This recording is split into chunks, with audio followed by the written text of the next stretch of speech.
जय श्री कृष्ण। श्री कृष्ण भगवान की जय हो। भीष्म प्रतिज्ञा देवव्रत भीष्म पितामह की पौराणिक कथा। एक बार हस्तिनापुर के महाराज प्रतीप गंगा के किनारे तपस्या कर रहे थे। उनके रूप सौंदर्य से मोहित होकर देवी गंगा उनकी दाहिनी जंघा पर आकर बैठ गईं। महाराज यह देखकर आश्चर्य में पड़ गए। तब गंगा ने कहा, हे राजन, मैं जाहनु ऋषि की पुत्री गंगा हूँ और आपसे विवाह करने की अभिलाषा लेकर आपके पास आई हूँ। इस पर महाराज प्रतीप बोले, गंगे, तुम मेरी दाहिनी जांघ पर बैठी हो।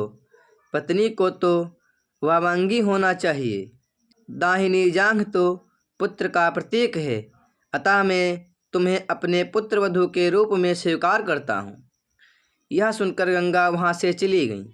अब महाराज प्रतीप ने पुत्र प्राप्ति के लिए घोर तप करना प्रारंभ कर दिया।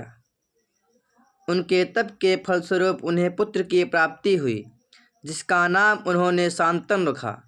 शांतनु के युवा होने पर उसे गंगा के साथ विवाह करने का आदेश दे महाराज प्रतीप स्वर्ग चले गए।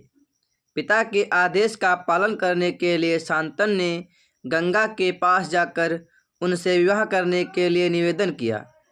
गंगा बोली, राजन, मैं आपके साथ विवाह तो कर सकती हूँ, किंतु आपको वचन देना होगा कि आप मेरे किसी भी कार्य में हस्तक्षेप नहीं करेंगे। शांतनु ने गंगा के कहे अनुसार वचन देकर उनसे विवाह कर लिया। गंगा के गर्भ से महाराज शांतनु के 8 पुत्र हुए, जिनमें से 7 को गंगा ने गंगा नदी में ले जाकर बहा दिया और अपने दिए हुए वचन में बंधे होने के कारण महाराज शांतनु कुछ बोल न सके।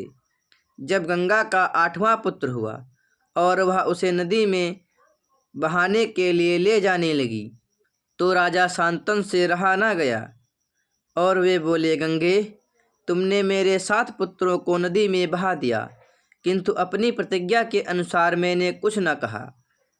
अब तुम मेरे इस 8वें पुत्र को भी बहाने जा रही हो। मैं तुमसे प्रार्थना करता हूँ कि कृपा करके इसे नदी में मत बहाओ। यह सुनकर गंगा ने कहा, राजन, आपने अपनी प्रतिज्ञा भंग कर दी है, इसलिए अब मैं आपके पास नहीं रह सकती। इतना कहकर गंगा अपने पुत्र के साथ अंतर्ध्यान हो गई। तत्पश्चात महाराज शांतनु ने 36 वर्ष ब्रह्मचर्य व्रत धारण करके व्यतीत कर दिए। फिर एक दिन उन्होंने गंगा के किनारे जाकर गंगा से कहा, गंगे, आज मेरी इच्छा उस बालक को देखने की हो रही है जिसे तुम अपने साथ ले गई थी। गंगा एक सुंदर स्त्री के रूप में उस बालक के साथ प्रकट हो गई और बोली, राजन, यह आपका पुत्र है तथा इसका नाम देवव्रत है। इसे ग्रहण करो। यह पराक्रमी होने के साथ साथ विद्वान भी होगा। अस्त्र विद्या में यह परशुराम के समान होगा।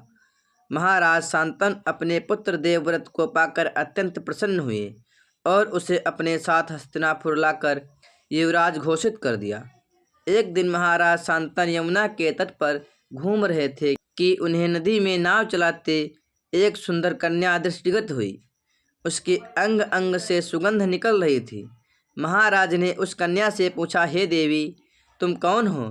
कन्या ने बताया, महाराज, मेरा नाम सत्यवती है और मैं निषाद कन्या हूँ।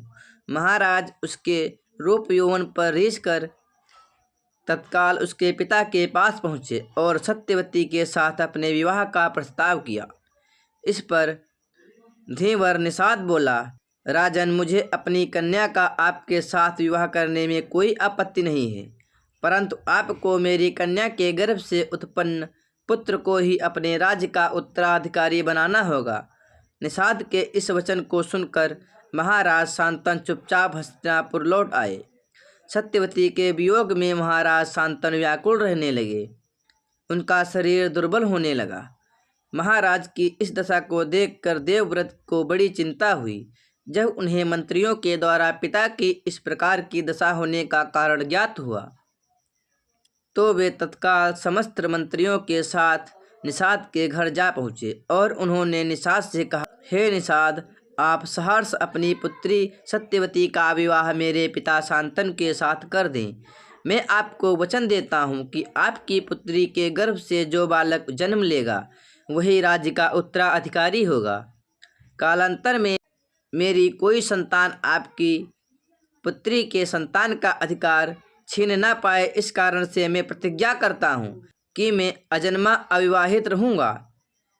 उनकी इस प्रतिज्ञा को सुनकर निषाद ने हाथ जोड़कर कहा, हे देवव्रत, आपकी यह प्रतिज्ञा अभूतपूर्व है।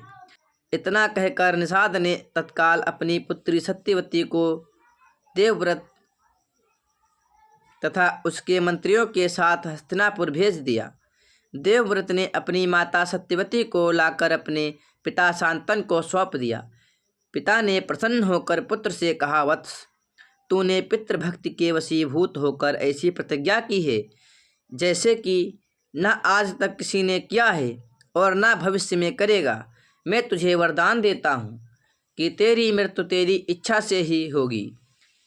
तेरी इस प्रकार की प्रतिज्ञा करने के कारण तू भीष्म कहलाएगा और तेरी प्रतिज्ञा भीष्म प्रतिज्ञा के नाम सदैव प्रख्यात रहेगी।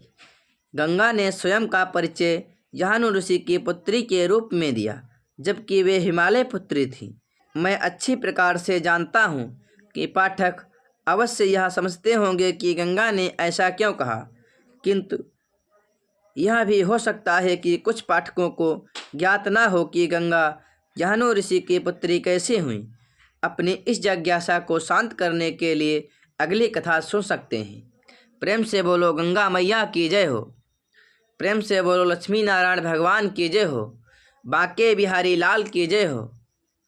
आप सभी भक्तों को इस चैनल में हिंदू धर्म से जुड़ी सभी जानकारियाँ और पौराणिक कथाएँ प्राप्त होती रहेंगी। इस प्रकार से जुड़ी और भी कथा और जानकारी को प्राप्त करने के लिए इस चैनल को सब्सक्राइब करें और वीडियो को ज़्यादा से ज़्यादा शेयर करें।